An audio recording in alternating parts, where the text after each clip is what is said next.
नोंनिया मा नाम? सानैखौ खायथेला बसुमतारी दे ओमफ्राय बेयाव मा खालामफैदों? बेरायफैदों ओमफ्राय नोंलाय मा खालामफैदों? बेरायफैदों नोंना मा नाम? राजेश ओमफ्राय खायथेला बाग्लारि ओमफ्राय मा ओंख्रि जाना फैखोमोन नोंसोरो? दालि ओमफ्राय आलु भाजा ओमफ्राय पटल बिजौ ओमफ्राय नोंसिना? दालि पापर भाजा ओमफ्राय स्कुला मा थाखोआव फरायो? बिरांगाव एमइ स्कुल ओमफ्राय थाखोआ 8आव ओमफ्राय नोंहा?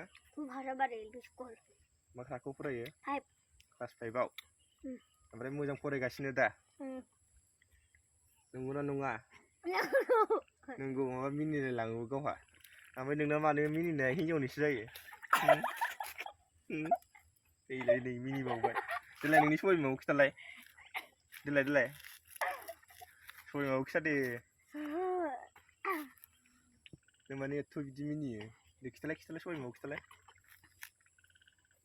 देलाय लाजिबावबाय देलाय बै केमेरायाव नायनानै बुंलाय नैबे केमेरायाव नायनानै बुंलाय लाजिबावबायलै ओमफ्राय गोसोनाय दंना गैया नोंसिना?